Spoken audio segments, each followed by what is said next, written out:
Aigar, Kuldar. Et nagu te nägite, vaadake, kus on Tiidul elu. Ta räägib 2 minutit, ta on kõige rohkem juba saab kingituse. Vaat see on elu. No nii see elu just, jah. Nii ta paraku on.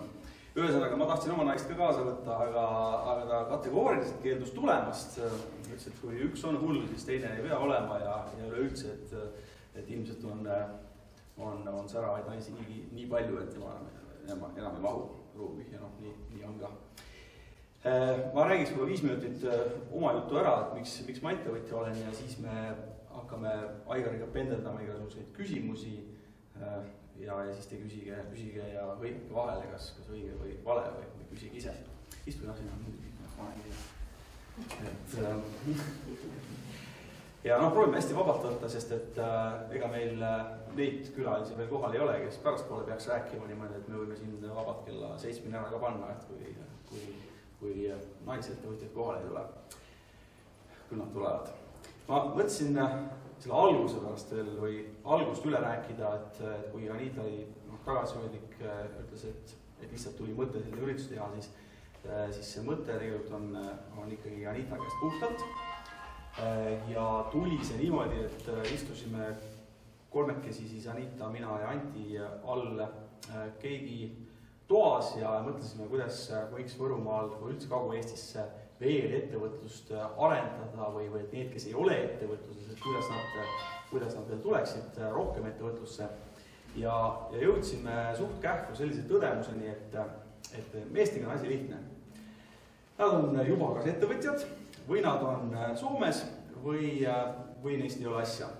Aga naistel on hoopis teine lugu, et naised on alalhoidlikumad ja mõned üksikud on juba ettevõtjad, aga enamus on ju sellised, kellest tegelikult on tohutu potentsiaal peidus, aga kuna nad on tagasihoidlikumad kui mehed mõnes osas, et siis nad ei ole reeglina veel ettevõtjad ja et need sellised naised, kellest natukenegi on sellist ettevõtluspisikut või kelles võiks tekkida see pisik, et selliseid me peaks kuidagi proovima nii Võrumaal kui üldse Kagu-Eestis kuidagi leida ja motiveerida, et kui natukenegi mingit pisikut on, et siis tulge sealt riigitöölt või muidu palgatöölt ära ja saage samasugusteks ogarateks, nagu mõned meist on. Mul on tohutult kogemusi naistega, mis on halvad kogemused selles mõttes, et mul on sellest alalhoidlikust veel räägid, kõigepealt natuke utreerin asja halvemaks, et siis pärast mõni parem oled ka tuua. Ehk siis, milles alalhoidlikus seisneb on ka see, et sa kutsud neid tööle, pakud ägeda töökoha, lepid kõik kokku, proovid rohkem palka ka maksta või vähemalt kokku leppida kui eelmisele, kes selle töökohal oli. Kõik on kokku lepitud, töölepinguga alla kirjutatud ja siis kas esimesel päeval või siis päev enne pühapäeval ta helistab ja ütleb, et sorry, et ta ikkagi ei saa vanast töökohast ära tulla, et ikkagi südametunnistus ei lase. Mis mõttes on? Võt, seda tuleks natuke murda, et sellises mugavas poosis olekut, et aastaid või aastakümneid teen ühte ja sama, kuigi mus on mingi naislõvi on peidus, aga ikkagi teen seda ühte ja sama, võt seda peakski murdma ja julgustama, et elu on nii lühike, et võtke sellest, mis võtta annab ja mina olen muidugi halb näide, sest et mul selle püsivusega, sellepärast me olemegi kahekesi siin, et mina olen halb näide ja Aigar on hea näide, et mul on selle püsivusega on tõsised probleemid, aga ma annan endale aru, et see ongi mu probleem ja ma elan sellega, ehk siis see püsimatus seisneb selles, et nii nagu ma mingid uud ideed näen, nii ma tahan sinna punti minna ja seda koos tegema hakata, loomulikult see on vale, sest aja oma ühte asja ja aja tuleb paremini läbi elu. Aga mõned inimesed on sellised, kes on püsimatud ja teised on jälle sellised, kes läbi aastate ajavad oma asja väga hästi. Ma olen ikka näiteks toonud, et kunagine konkurent ja partner Tarmo Noop, kes on A. Le Coq'i juht olnud juba 20 aastat, et ühtepidi me olime vahepeal konkurendid, kui mina olin limonaadiäris ja tema oli siis A. Le Coq'i juht juba ja nüüd ma olen, ma ei tea, kui palju pöördeid teinud, aga tema on ikka oma A. Le Coq'i juht. ja on super tegelane, ta on aastakümneid, üle 20 aasta seda rolli vedanud ja kui ta on rahul, siis on kõik hästi. Ja ongi tark ja äge tegelane. Aga kõik ei ole ühesugused, ehk siis mõned on sellised hüplevamad ja eks igaüks peab nagu oma tee leidma, et mis see õige on. Nii et mis ma öelda tahan on see, et ei ole mingisugust ühte retsepti, et hakkan nüüd seda äri või seda asja tegema ja nüüd ma pean nüüd kuni lõpuni sellega minema ja ükskõik kui hästi või halvasti läheb. Mis võib-olla veel kogemus ütleb meeste ja naiste just ettevõtluse poole pealt erinevusest on see, et mehed on riskialtimad, see on selge, teistpidi jälle, et need naisterahvad, kes on ettevõtjaks saanud, kes on ärisse läinud, need on natuke küll võib-olla võimendan üle, aga nad on peajagu meestest üle väga olulistes asjades, ehk siis selline kohusetundlikkus, järjepidevus, pidev hoolitsus oma asja tegemise eest, siin ei ole mitte midagi võrrelda, et naised on palju tugevamad ja ma ütleks, et kui naisi oleks ettevõtluses rohkem, et siis meie väike Eesti paneks ikka palju kiiremini veel edasi. Ja mis võib-olla avalikus meedias silma paistab, on see, et räägitakse väga palju juhtidest, ehk siis suurte firmade juhtidest või ka poliitikutest, aga me räägime täna ärist, et siis juhtidest, et need on nüüd hästi tugevad ja hästi seda andekad tegelased. Ja tegelikult juht on ikkagi palgatöötaja jämedalt võttes, aga rääkima peaks rohkem sellistest juhtidest või sellistest persoonidest, kes on ise ettevõtjad, ehk siis pakuvad ka sellele juhile tööd. Aga Eestis räägitakse sellest nagu vähe. Kuidas ma veel ettevõtluseni jõudsin, võib-olla üks selline nüanss, et kui ma päris noor olin ja siin Võrus isegi pangas töötasin, siis meil oli ülemuseks, suureks juhiks oli tolleaegne minu arust Eesti parim juht Olari Taal. Ja siis olid need Hoiupanga iga kuu olid suured koosolekud, kus räägiti igasugustest uudistest ja mis tulemas on. Aga Olari oli selline, Olari on nagu Võrumaa mees, varstust, et Olari oli selline kõva käega ja tollel ajal väga vajalik, et ta selline oli, kõva käega juht, kes, kui temal oma arvamus oli, eriti suure rahva ees, Hoiupangas oli tookord 1000 töötajat, et kui temal oma arvamus oli, siis ega keegi naljalt seda ümber tõukama ei hakanud.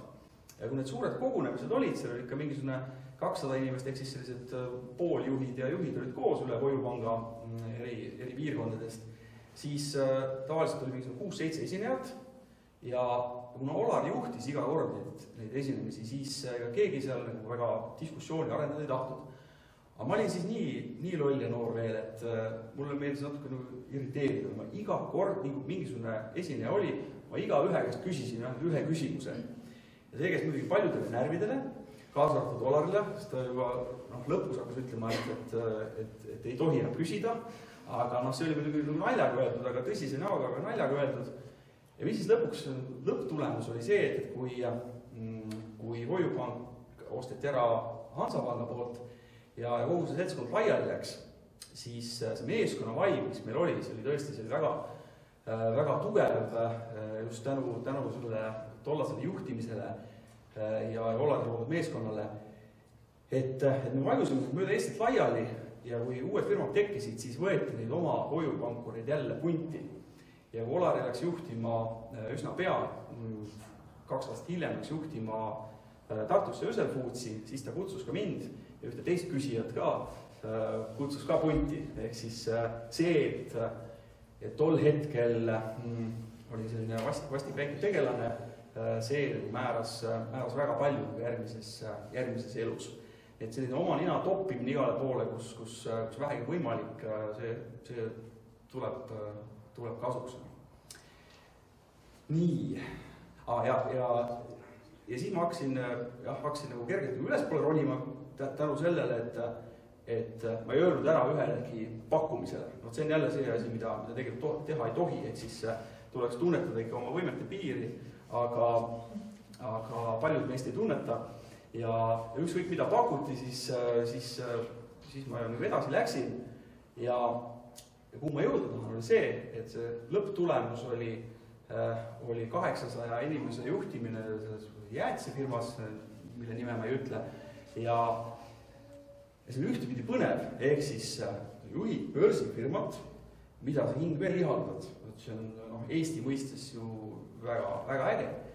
Teistpidi jälle, et kuna firma kultuur oli selline, kus uksed olid lahti, kõik võisid rääkida kõigiga, siis peaaegu mitte keegi ei tulnud uksest sisse ja öelnud, oi kuulda, oi kui tore päev täna on ja sa näed nii hea välja ja maru äge on kõik.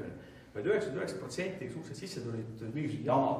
Ehk siis see on halvasti või too on halvasti, et tule lahenda ära või tule aita ja mis me nüüd teeme. Ehk siis see juhtimine on üks igavene jama tegelikult. Mida suurem firma, seda rohkem jama on. Ja siis käis kiiks läbi, et ega ma ei kavatse ometigi oma elu lõpuni siin teiste inimeste muresid lahendada, et ikka hakkaks nagu enda asjadega tegelema.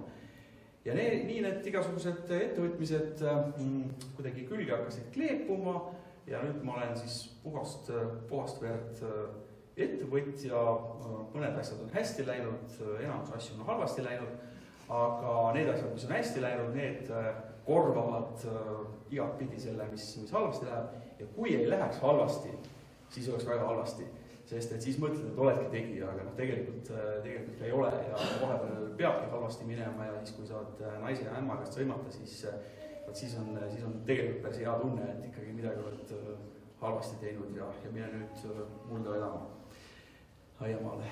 Nii, aga ma lõpetan oma traktaadi ära, ehk siis mida ma tahan täna päeva jooksul või õhtupooliku jooksul mitu korda toolitada, et kelle vähegi natukenegi vaimu on, et siis võiks mõelda ise ettevõtluse peale, kas see on üksinda või mitmekesi, see sõltub täiesti,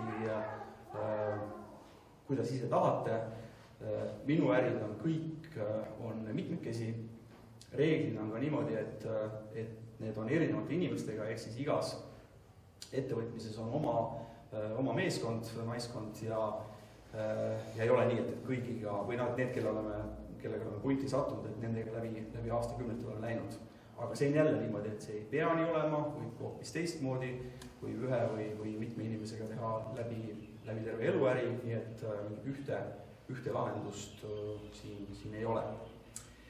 Nii palju sest õhtupoolikust veel, et peale meid räägib Reet tunnikese millestki, mida ma ei tea, millest ta räägib, mis pidi põnev olema, siis teeme väikse kohvipausi ja siis räägivad juba sellised naisettevõtjad, kes ei ole nii vanad kui meie, ehk siis on natuke vähem aega tagasi alustanud või päris verinoored, et kuidas nemad alustanud on ja mis neist saanud on ja mis nad teha tahavad.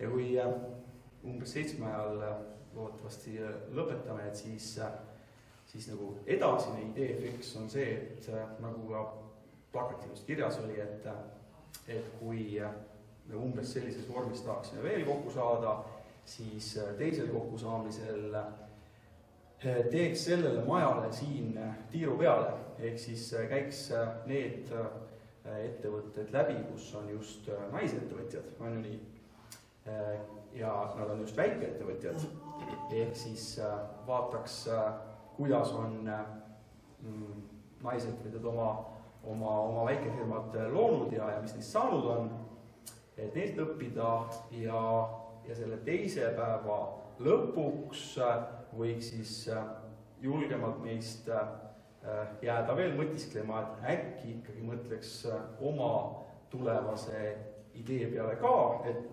ettevõtlusse sukelduda ja kes tahavad selle peale mõelda, et siis nagu Tiit enne ütles, et siis on abiks Võru Arenduskeskuse konsultandid Iiviga eesotsas, nii et tema käest ja Töötukassa ka, nii et nende käest saab siis abi, et kes mida küsida tahab ja kuidas edasi minna.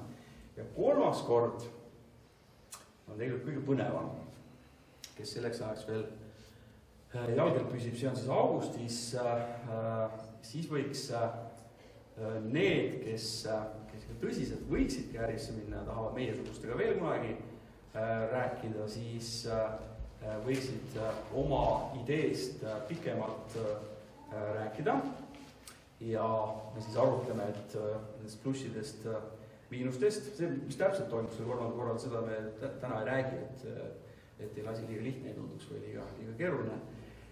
Aga päris präänikuks on siis oktoobrikuus, kui on ettevõtlusnädal üle Eesti, siis päris präänikuks võiks olla see, et kui on ettevõtlusnädala põhiüritus, siis mõni julge teist võiks hästi suure raha eest esineda seal oma mõtetega, et kuidas tema oma äri püsti paneb või on pannud.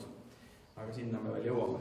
Selline, seda nimetatakse inglise keeles pitchimiseks, tugev B-ga ja see on tegelikult väga äge, ehk siis ma näen seda just nii gümnaasiumites kui tegelikult eriti just ülikoolides, et see 3 minutiga kogu auditooriumile selgeks tegemine, millega sa tegeled ja omale fännklubi saamine, see on väga hea kogemus, mida kindlasti tasub proovida. Aga me jõuame sellest kõigest ju rääkida. Nii, meil on siis välja mõeldud päevakava järgi niimoodi, et me peaks aeg-ajalt natukene teineteist tümitama ja andma mõned õpetussõnad, või õigemini mitte õpetussõnad, vaid rääkima oma mõtetest, et miks meie ettevõtluses oleme ja miks see hea ja miks see halb on. Kindlasti ei tahaks seda, et jääks arusaamine, et see on üks lust ja lillepidu, et ei nii see ei ole. Enne ettevõtlusse sisenemist oli mina ka pikk ja peenike ja paksu parukuga poissega, aga see ei ole lust ja lillepidu, aga see on ägedam kui palgatöötajaks olek. Ehk siis räägime. Ja. Tervist ka minu poolt kõigile. Olgugi, et me oleme tegelenud unemeditsiiniga ja tegeleme ka praegu. Kipub mul ka vahepeal öös uni ära minna. Ja ühel ööl mõtlesin selle tänase sündmuse peale. Ja mis mõtted mul seal ööse tulid siis? Kui ma mõtlen naist kui sellist, kui elu edasi viijad, edasi kandjad, siis tahes tahtmata läksid mõtted ikkagi sinna lapsepõlve kodu. Ja olgugi, et mu ema ütles mulle küll, et kallis poig, et sa kaeta Strasse töö tegemist kuigi kõrvale hoita, et ma olen et pikki aastaid enne ei ole väga õnnelikust saanud, aga küüre küll oli jäänud. Et sa ka teistmoodi saab proovi rohkem oppi ja midagi võib-olla mõistusega teeta, et väga hinnast niimoodi ei jaaks ennast väga igiseks. Ja kui ma mõtlen selle lapsepõlve kodu või selle meie pere peale, siis pärast seda, kui isa tuli Siberist ja ema oli teda 10 aastat oodanud, siis see koht, kus nad elama asusid, seal oli ennem olnud kanala. Aga sellest mõnest aastast, mida ma pärast minu sünni mäletama hakkan, oli see maja hästi korda tehtud. Ja kui rääkida ettevõtlikust ja ettevõtmisest, siis see on töö. Mitte töö 8 tundi päevas, vaid see on tööde tegemised 24 tundi ööpäevas, 7 päeva nädalas. Väikse poisina mäletan seda, et mina polnud veel tõusnud, kui isa oli juba tööle läinud. Ja mina juba ammu magasin, kui isa tuli ja tegi ikka veel tööd. Ehk see andis võimaluse natuke rohkem ka tollel ajal saada, teha ja olla ja ka samamoodi ema, et olgu, et mind küll juba kuskil 6-aastaselt löödi hommiku kella 7 ajal karja, aga selleks ajaks olid juba lehmad nüpstud. Ja kõik piim oli nagu valmis ärasaatmiseks, et kui keegi räägib, et Vene ajal ei olnud võimalik millegagi tegeldes, oli küll. kas see nüüd väga illegaalne tegevus oli, see oli nüüd omaette küsimus. Aga see andis sellise hea õppetunni, et 5. klassis ma otsustasin, tähendab, mulle ema andis ühe 200 grammis võib-olla vorstijupi kaasa. Et poisil oleks midagi põske pista koolis. Ja nosisin seal ja keegi klassivend tuli juurde, et ma tahan ka. Et kuule, aga mul endalgi vähe, et aga siis tekkis kuskilt see mõte, ta ütles, et mul on 10 kopikat, et anna mulle selle raha eest. Ja sinna minu see vorstisöömine jäi, ma müüsin selle ülejäänud vorsti maha ja niimoodi nädal aega, kui keegi kade. Kui te tegelete ettevõtluse, siis on alati kadeteid, kes hakkavad teile pinda sellepärast, et neile on selle mõistus, et miks ühel läheb nii hästi. Ja seda, et 3. päeval ma sain osta juba terve kilo vorsti või suure lati, seda müüa, siis loomulikult pärast seda sain õpetaja käest terve lehekülje punast märkust, millega ma julgen koju minna, aga kuna õpetaja oli emal hea sõber, siis ikka see tuli välja. Ja sellega minu see tolleaegne äritegemine lõppes, aga see andis ka võimaluse edasi mõelda, ehk kõige rohkem mul on olnud Vene ajal 10 000 pead kapsast, mis sai 3 kuuga autoga Leningradi viidud, seal turul oldud, seal tekkis see turusituatsioon, turu müümise, kõik see kogemus, et kuidas võita inimesi enda juurde. Ehk mina võtan turundust, võib-olla ma ei oska öelda, kuidas Kuldar sina seda defineerid, aga mina võtan turundust täna väga lihtsalt. Ükskõik, mida ma teen, siis sellele minu tootele peab olema käsi. Kui ma teen ühe asja, siis on üks käsi, kes seda tahab. Kui ma teen seda rohkem, siis käte arv hakkab järjest niimoodi suurenema. Ja kui siin mõni aasta tagasi tegime koos Kristiina Smigun-Vähiga näpsi ja me iga päev tuli meie tehasest 3000-4000 topsi, siis mõtlesime, et nüüd on need käed, kes need topsid peavad ära võtma, ehk tahavad neid topse võtta, ehk me peame mõtlema kogu aeg selles suunas, et kuidas areneda paremaks ja kuidas leida need käed, kes just seda meie toodet tahavad. Ja kui ma võtan nüüd teisest küljest naiste ettevõtlikkust, siis loodus on niimoodi paika pannud ju, et mitte mees ei võta naist, vaid naine võtab mehe. Sest kui see mees ikkagi ei sobi, siis on mingi aja pärast head aeg. Naine sünnitab lapsed, naine kasvatab nad üles, naine hoiab peret, teeb peres kõik asjad korda, aga selleks läheb kuskil, ma hakkan välja 40-selt, siis kui hakkab tekkima esimene võimalus natuke enda peale mõelda. Aga miks siis kaob laistel ära see ettevõtlikkus? Sest et kui te olete kogu aeg seda teed mööda läinud ja jõudnud selleni välja, siis võiks ju ise ka midagi teha, sellepärast et ma ei ole kuskilt maailma restoranist saanud nii maitsvat lõunatoitu, hommikutoitu, nii maitsvat kooki kui seda oma kodus. Ja kui see on maitse, miks ei võiks siis seda välja pakkuda? Kindlasti leidub käsi, kes seda tahab saada, kellele see meeldib. Ja kui Kuldar rääkis siin ettevõtlusest, siis ettevõtluses on augud. Ja minu jaoks oli kõige suurem auk aastal 1992, kui rubla ajal oli läinud ülihästi. Ja siis me kaotasime 80 miljonit rubla Venemaal. Sa alustad, sa istud, ma toon selle sellise põneva näite, meil on maainimesed siin, nii nagu koera kulmast tulnud peeni. Istud maas ja mõtled, et miks nüüd niimoodi läks. Ja seda lihatööstust Võro kommertsi me alustasime siis, kui meil oli -80 miljonit rubla.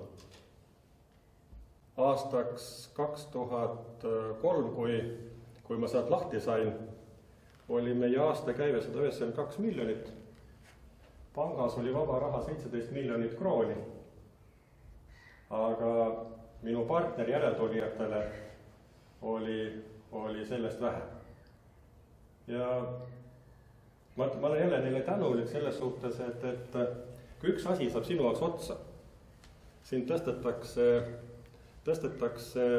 sellest sõitvast rongist välja, eks sa istud seal selle raudteetammi peal ja mõtleskid jälle elu üle, mis edasi, siis kunagi ei tohi, ükskõik mida elu toob, nagu nii on õnnestumisi ja ebaõnnestumisi, kunagi ettevõtjana ja inimesena ei tohi jääda nuhrutsema sinna kännu peale. Tuleb korjata kokku oma need mosaiigikillud, seada uuesti üles oma pilt ja minna. Ja me siin kuuldadega enne rääkisime, et üks maailma tuntud mõtleja Robin Sharma, kes on kirjutanud raamatu Ferrarist ja palju juhtimisraamatuid veel. Tema raamatus on selline väljend, et ettevõtja on nii nagu mees matšeetaga võsas. Ta teab sihti, aga ta ei tea, kus ta välja jõuab ja kas ta üldse kuhugi välja jõuab. Ja selles suhtes ka teine minu jaoks väga austatud mõtleja Fred Jüssi on öelnud, et ma ei tea, mis asi on karjäär. Aga minu jaoks on olnud kogu aeg siht, kuhu ma tahan välja jõuda. Ja see siht on täna olnud väga hea, sellest Kubja sai 30. aprillil 20 aastaseks. Ehk samamoodi nagu Kuldariga, nii lihatöös kui Kubjal on mul enamus kollektiivist olnud naised. Ja minu arust Audre naised, te olete fantastilised tegelased, teiega on võimalik fantastilisi asju korda saata, aga julgege vahepeal lahti lasta sellest niidi otsast ja tehkege midagi ise. See nõuab küll suurt kannatust ja pingutust, aga uskuge mind, kui siin Kuldar rääkis, et hakkame sügise pihta, siis selle kohta on üks teine filosoofiline mõtisklus, et kui sa ei tea, millal sa ära lähed, siis sa ei tea ka, millal sa kohale jõuad. Ja kui sa tahad kuhugi jõuda, siis ei ole mõtet lükata. Dok tuleb panna kohe maa sisse, siis 10 aastat, 24/7 tööd teha. Siis ma võin teiega 10 aasta pärast kohtuda ja te võite öelda, et te jõudsite välja kuhugi. Aga see on ränk ja raske töö, aga naised ei kardagi tööd. Aga lähme.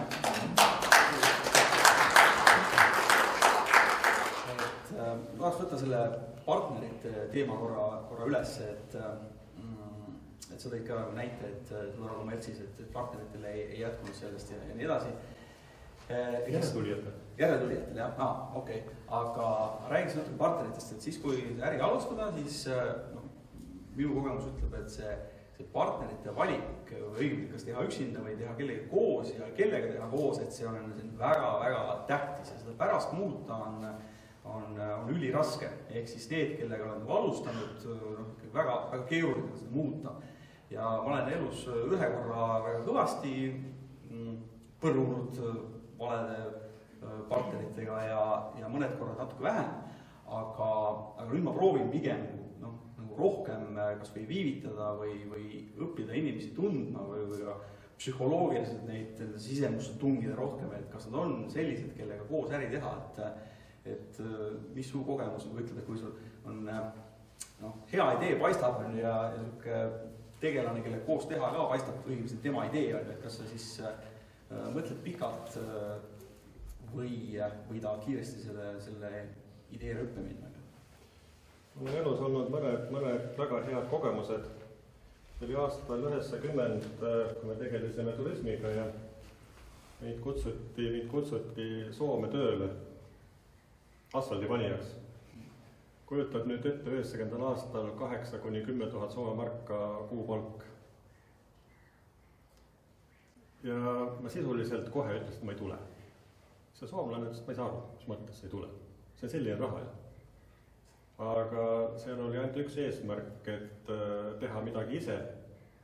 Ja minu taotlused on elus olnud kogu aeg teha midagi ise.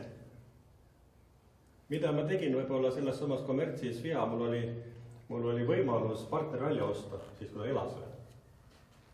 Aga too summa, mis tookord partner küsis, tundus mulle nii ebaõiglane, nii suur. Mõtlen, et me oleme siin selle sama Eesti inimestega selle äri üles ehitanud ja kuidas äkki nüüd nii palju. Ja kui tulla nüüd viimasel ajal väga hea ilmunud raamatu juurde Ingvar Vilitoo emotsioone, et ma olen ka tema kursustel käinud, siis äris ei saa olla emotsioone. Äris saab olla ainult sina ise ilma emotsioonideta ja väga kaine arvestus. Ja teisalt ka Kubjal oli alguses mitmeid partnereid, aga ma tänan väga loojat, et ta andis nii palju vaidu, et õigel hetkel kõik välja osta. Sellepärast, et kui sinul on visioon ja sa näed, kuidas seda teed liikuda, siis pigem teised on takistajad selle juures. Kui nad on sinu partnerid, ehk kui sa oled teinud firma kellegagi või mitme inimesega koos. Et ka juhtimisest, et ma ei ole kunagi, ma ei julge ennast absoluutselt nimetada tippjuhiks ei kellekski. Ma olen tahtnud olla mängiv treener. Ehk arendada ennast vaimse poole pealt niimoodi, et tunnetada seda turgu, tunnetada situatsiooni, tunnetada seda meeskonda, kellega sa koos teed. Ja anda neile vaikselt niimoodi nükkeid. Ja see on suur rõõm, kui nad mõne päeva ja nädala pärast tuled tagasi. Tead, mul tuli mõte. Teeme niimoodi. Ja siis sa tunned, et väga hea, kohal läks. Kas sa teistpidi, kui sa ütled, et äris emotsioone ei ole, et ikkagi kainet kaalutlema, et mul on vastupidi, et ma olen ju harakas mingi uue asja peale ja kõrben jälle ja ma tean, et see on jama, aga mõnikord läheb hästi ka. Et kas kui ikkagi tunnet on õige asi, et sa tahad öelda, et ikkagi peab pigem pikalt kalkuleerima, et kas teha seda või mitte. Või kas see on sul aja jooksul muutunud, et kui sa olid noorem, et siis olid rohkem emotsionaalne või vastupidi? Ei, ma ei saa ütelda, ma olen tulinina ka, tead, selles suhtes ei saa. Kui kõik need kaotused kokku lugeda, siis ma arvan, et me oleme enam-vähem võrdselt. Aga mis pani mind mõtlema 94. aastal, kui me palkasime Tallinnast endale tol hetkel ülikalli finantsjuhi Hans Krausi. Ja Hans aitas meil kommertsis panna asjad niimoodi paika, et me teadsime sendi pealt, kus on meie raha. See oli küll väga tüütu, me teadsime täpselt, mis on toote oma hind, kui kaugele tohime minna, millise hinnaga me tohime müüa, kõik see. Ja Hansul oli üks minust ääretult lihtne tõde. Et kõigepealt tee paberi peal. Kui paberi välja tuleb, siis hakkab mõtlema, aga kui paberi välja tuleb, siis hakkab mõtlemagi. Et ja elus, jälle filosoofilise poole pealt, elus asjad sünnivad 2 korda. Üks kord sünnivad peas ja siis tegelikus või reaalsuses. Palju hullem on see, kui kõigepealt sünnivad reaalsuses, siis hakkad mõtlema, mis asja meil tegid. Siis on, kui kõigepealt peas sünnivad, siis on alati võimalik asju muuta, parandada ja pihta hakata teistmoodi teha. Ja teisest küljest üks filosoofiline mõte, et inimene saab elus ainult edasi liikuda siis, kui ta on sees terve. Ehk kui sinu sees on mingisugune pinge või miski asi, mis sind vaevab, ükskõik, kas see on siis isikliku eluline või on kuskilt mujalt, siis kaob ära fookus sellest, mida sa teed. Ja kui sa fookuse sellest ära lased kaduda, siis sellest head nahka ei tule.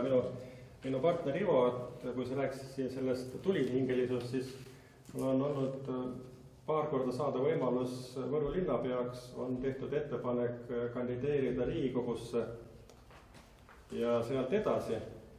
Ja minu partner Ivo ütles, et tead kulla poeg, mida ma sulle ütlen. Ta pidas mind nagu pojast, kui partnerid oli. Et elus saad sa teha ainult ühte asja. Kas sa oled ärimees ja ettevõtluses või sa oled poliitik. kui sa need kaks asja segi ajad, siis sa kõrvad mõlemad. Ja minu arust ma olen seda nüüd katsunud jälgida, et kui ma teen, siis ma täna tegelen huvi, aga ma olen kõik muud asjad ümberringi nagu ära kõrvaldanud, et mul on aega mõelda kõigi need asjad, mis ma teen. No, oleks seda mulle 5 aastat tagasi. No ma küll poliitikas, aga see Põlvas kohaliku volikogu juhtimine, mõned arvasid, et see on poliitika, et sa arvad ka samamoodi, et selles mõttes on sul õigus arvata ja eks ta niimoodi on ka. Aga kui nüüd minna partnerite juurest töötajate juurde, või siin ei saagi väga lahku lüüa, kas partner või töötaja, et kuidas valida, kui natuke partnerite valikust rääkisime, siis kuidas valida omale siis töötajaid või sellist meeskonda, kes ei ole osanike ringis, ehk siis ma olen kui ma noorem olin, siis oli lihtne CV ja personalijuht on kõrval ja küsitleme ja kui ta CV järgi midagi oskab, siis on väga hästi ja võtame tööle. Aga mida aeg edasi, seda on olukord hoopis teistsuguseks läinud, ehk siis CV võiks küll läbi lugeda, aga tegelikult peaks selle inimese sisse rohkem nägema, et kas temaga on tulevikku koos või ei ole. Ja mida ma olen proovinud veel teha, et võtta endale nagu lähemasse meeskonda või ka siis allapoole võtta sellised, kes on endast targemad. Et mitte, nad ei pruugi kõigest targemad olla, vähemalt mingil alal, ehk siis see, et kui finantsi võtta, siis et ta oleks oluliselt targem kui ise sellel alal või turunduses samamoodi või ka juhtimisse, et kui näed, et kunagi võiks temast kasvada enda asemel juht, et siis võttagi sellised, kes ikkagi on endast targemad. Et see on selline kaheteraga mõõk, et kui ta on sust targem, siis ta hakkab sust varsti üle ka käima, võib-olla kui lased. Ja see on hästi ebamugav, ehk siis selliste keeljustega on väga ebamugav koos töötada, aga teistpidi ka hästi põnev, sest iga päev on ise moodi ja neid on väga äge juhtida. Aga ja teine oht on siis see, et ta läheb suurest ära, ehk siis ta näeb, et sa oled nõrk ja sulle võtta koos tööd teha ja läheb minema, teeb oma asja. Et see on selline kahe otsaga asi, aga ikkagi tulema selle juurde tagasi, et see endast targemate töölevõtmine, mis on nagu ettevõtluses on üha rohkem tõuseb, aga riigisüsteemis väga nii ei ole. Ma olen sinuga nõus, et kui ma hakkasin lihatööstust tegema, ma olen tegelikult hüdrotehnikainsener, ehk ma ei tea rohkem mitte midagi sellest, et on lehm, on siga, on kana, mis neist teha saab, polnud mul õrna aimugi. Ja leidsin väga kiiresti enda ümber inimesed, kes olid teatud valdkondades must kordades üle, aga nagu ma enne rääkisin, et minu ainuke võimalus nendega sammu pidada oli arendada ennast vaimselt ehk katsuda olla nendega enam-vähem samal tasandil ja täna aga selles suhtes samamoodi hotellinduses, et meie tegevjuht Liida on, ma ei oska öelda, kui suur vahe meil selles suhtes on, aga me saame väga hästi koos toimetatud, ja ma alati, mida ma olen firmadel ja oma nendes ettevõtmistes teinud, ma suhtlen ainult järgmise tasandi inimesega. Ühesõnaga, kas siis tegevjuhi või siis kedagi, ma ei ole kunagi läinud töötajale ütlema seda, et miks sa teed nii või miks sa teed naa. Sellepärast, et kui sa lähed seda ütlema, sa võtad ära vastutuse selle allüksus juhilt. Ja siis nad hakkavadki sinu ees käima ja sa jäädki probleeme lahendama, et selles suhtes tuleb lasta inimestel tegutseda ja veel üks siuke filosoofiline lähenemine, et selleks 3 põhimõtet, et inimesel on olla soov keegi. Ja kui sa võtad ära kojamehel soovi olla keegi, ehk sa hakkad teda käsutama, siis sa varsti jääd sellest kojamehest lahti. Teine inimestel on soov olla õnnelik. Ja 3. on soov saada teada. Ja mis mind täna võib-olla kui me siin poliitikasse korra pöördusime, siis mis on täna minu arust Eesti poliitikas on natuke ei ole kõige parem, et meil on liiga palju keskpärasust. Ja see tohutu hirm, et keegi võib olla minust targem, keda ma oma meeskonda võtan, see ei vii elu edasi.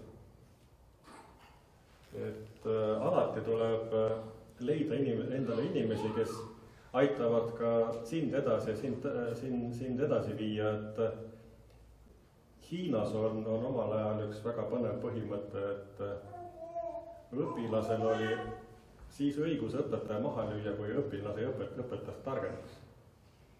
Ehk mida see kaasa toob, see toob kaasa seda, et mõlemad peavad arenema. Nii õpilane kui õpetaja. Ja siis on nagu asjad paigas. Kui üks jääb liiga palju alla, see on igav. Läheb ära, ei ole, ma pole taga millestki rääkida. See on see, et mõlemil on tarvis areneda. Ja see mõlemale poole põnneb. Ja siis ei lähegi sinust ära, see ei ole. Kas see õnnelikuks olek, mulle tundub, mida aeg edasi, seda rohkem tahad lihtsalt endaga hästi läbi saada, mitte tööd teha. Et kas see enda jaoks õnnelik olek on nagu ettevõtjana, samas kui kogu aeg on mingisugused jamad, et ise kõige eest hoolitsema, et oma ettevõtlustega arendada, et kas õnnelik olek on ettevõtjana suurem tõenäosus ja tavapärasem kui palgatöötajana? Või on see veel küsimus? See on väga hea küsimus, selles kõige inimene saab rahulolu või endaga õnnelikuks siis, kui inimene saavutab sisemise rahu. Ehk meil on viimasel ajal nii palju igasuguseid massiline kommunikatsioonivahendeid ja värke, et mis ei lase sul olla endaga ehk ei lase sul korraldada või korrastada oma sisemisi sahtleid. Kui sa vaatad õhtu mingit mõttetut kas poliitikate kraaklemist või siis ka mõnda mõttetut telesaadet või istud arvutis või loed Delfi uudiseid või siis see võtab tegelikult ära sinu aja. Sul pole aega iseendaga olla. Ma tean seda, iseendaga olek on väga raske seltskond, aga see annab ka väga paljudele sinu sees olevatele küsimustele lahenduse. Sest olgu see otsus kas või vale, aga kui sa oled teinud otsuse, siis mine seda teed mööda, mitte ära otsi meelelahutust, pigem ma arvan, et meeli tuleb liita kui lahutada. Mis sa arvad, mis ma täna tegin kella 2:30, 3:30? Istus Facebook. Ei, pikutasin. Selles suhtes jälle Fred Jüssi tagasi tulles, et Jüssi ütleb, et molutamine on mehe iga. Ma natuke mõtlesin ka, et mis nagu ees ootab. Vaata, selles ongi, et tuleb osata molutada, kui sa selle seal massikommunikatsiooni vahendis ära oma aja molutad, siis jäävadki paljud asjad tegemata, kas või oma lähedase silmadesse vaatamine, lapse silmadesse vaatamine või nende kohalolu tunnetamine, et mingi asi segab sulle ära, see viib fookuse välja sinu seest. Ja, ma mõtlengi praegu, et 2 esimese lapsega juhtus meil niimoodi, et need kasvasid niimoodi, et isa oli tööl, ehk siis isa ei olnud. Ja nüüd see viimane laps, see siis tuli täna 2:30 koju, küsis, et issi, mis kellast sa juba siin pikutad? Siis me natuke tegelesime, et täpselt, kuidas aeg on edasi läinud, et kuidas ennast tunned. Aga räägime lõpuks natuke rahast ka, et tihtipeale on see küsimus ikka, et kui hakata ettevõtlusega pihta, et siis raha ei ole ja keegi ei anna ja see on põhiprobleem, põhiline takistus, et ei saagi midagi teha, sest raha ei ole. Et jah, nii võib mõelda. Mul on igasuguseid näiteid jälle viimasel ajal on läinud niimoodi, et need uued ärid, mis on kuidagi tulnud, siis nad on tulnud sel ajal, kui mul tõesti raha ei ole. Ehk siis raha on kuskil mujal ja sisuliselt oleme nullist alustanud. see on keeruline, aga tagantjärgi võttes ikkagi on võimalik olnud, et kuidas su kogemus ütleb, et kas peab olema palju raha? Tulles jälle tagasi Ants Krause juurde, Antsu üks mõtteavaldus oli see, et kõige parem äri on see, kui on nälg. Äris on nälg, sest et minu kogemus ütleb seda, et ma olen kõiki asju elus alustanud ilma ühegi sendita tagataskus. Ja see põhimõte on selles suhtes ääretult lihtne, et kui sul on idee ja see idee on hea, siis raha tuleb see juurde igal juhul. Kui sul on palju raha ja ideed ei ole, siis on ainult aja küsimus, kui sul pole kumbagi, pole enam raha ja pole ideed ka millega edasi minna. Nii et minu arust täna üks väga hea põnevsega kogemus, et kui me sellega näpsitöö tegelesime, siis äkki me saime Hollandist telefonikõne. Ja meid tolleaegse partneri tegevjuhi Peebu kutsuti Amsterdami kokkusaamisele, me ei saanud aru, milles küsimus. Sõitsime sinna, seal nagu avati, see Hollandi firmal oli 3 inimest palgal, kes sõitsid lennukiga üle maailma, nende ainuke ülesanne oli sõita maailmas ringi ja otsida ideesid. Ja kuna see näpsi idee tundus neile nii põnev, siis nad olid nõus meid oma kulu ja kirjadega enda juurde kutsunud, et me läheks ja räägiks, kas meil on võimalik koostööd teha. Ainuke, mille taha me jäime nagu toppama, oli see, et selleks, et vastata Hollandi toiduseaduse nõuetele, oleks tulnud see paberipakk umbes kuskil 800 lehekülge. Ja me võtsime sellest Eestist pakkumine, siis see oli kuskil 40-50 000 euro vahel, et see paberite pakk kokku panna. Aga vahepeal sai see äri otsa niimoodi, et me nii kaugele ei jõudnud niimoodi, et see on see näide sellest, et kui teil on idee, siis teie juurde tullakse. Kui ideed ei ole, siis läheb seegi ära, mis teil taskus on. Ma mõtlen ka praegu viimaste aastate näidete peale, et mul on paar korda niimoodi olnud, et seal, kus on mingisse ideesse sisenemine olnud koos rahaga, ehk siis kohe on raha ka pandud, siis need on reeglina läinud ka untsu, sest siis on alguses selline tunne, et meil ongi mida kulutada ja siis see kulubki kiiresti ära ja valmis ei saa mitte midagi. Nagu liiv. Aga kui alustad nulliga ja siis vegeteerid ja kogu aeg on nälg, siis on see ärinälg ka suurem ja tõenäosus asja edasi ajada. No sulle siin selles suhtes ühe paralleeli loodusega, kuna meil on võimalus siin Lõuna-Eestis hästi palju looduses viibida, aga praegu on kevad, siis naised te kindlasti teate. Et kui te kevad ja nüüd panete seemne mulda. See võib olla karvane, pisikene siuke, aga milline asi sest välja tuleb. Aga kui palju sellest läheb aega selleks, et sellest kasvaks taim ja ta ükskord hakkaks küpseid vilja andma. Täpselt samamoodi on äris, et kui sa paned täna selle seemne mulda, siis nagu ma enne tõin selle näite, ja siis 10 aastat annab.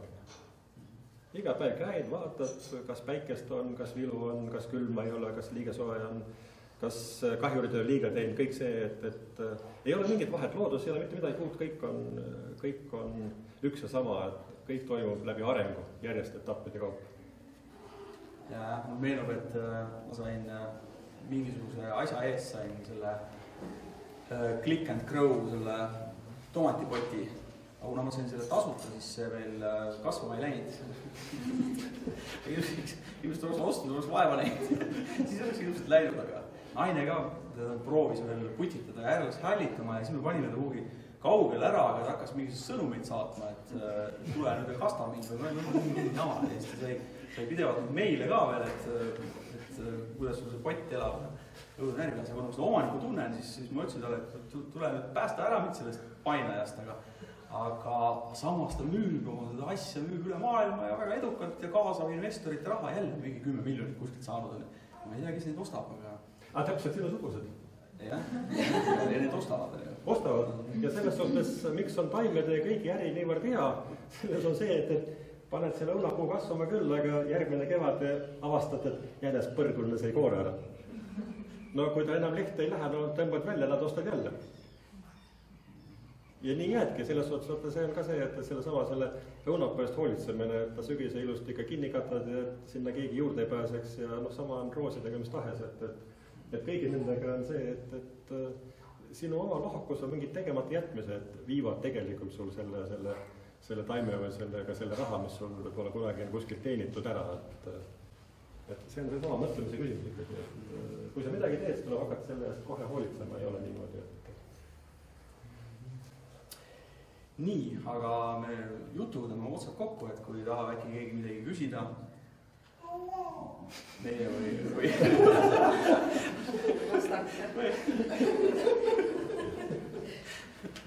ega keegi taha midagi küsida. Aga sa enne olid küsimuste mees. Aga mul on selles suhtes teiega esimene kogemus Kuldariga see, kui Olari Taal tuli hoiupanka tutvustama, sa olid sinna kõik ettevõtjad olid kohale kutsutud ja üks vanem härrasmees tagantreast küsis, et Taal, te tulete siia rääkima pangandusest ja ärist kõik see, et aga teie võtate selle eest protsenti. Mis lolli juttu siin ajad, et pank tuli teile appi? Ja selle peale Olarin ei pidanud närv vastu hüppas laua tagant püsti. Tead, Bobi! Ma ütlen, me tulime teenima teie pealt siia, mitte head tegema. Selles mõttes selle aus mees ütles papile välja. Poliitik nii ei ütleks. See on jah, papi, me tulime teenima siia teie pealt.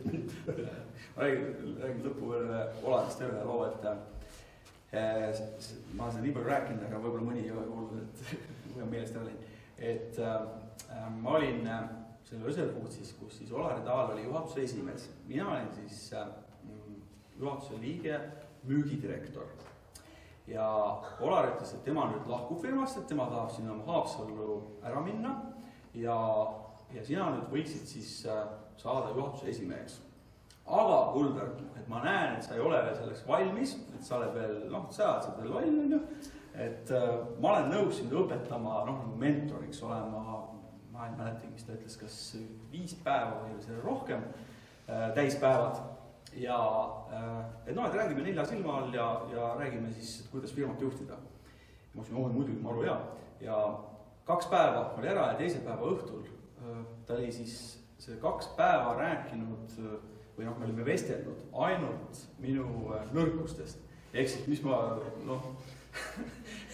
selles mõttes jumala õigesti, et milles ma veel ikka londi olin.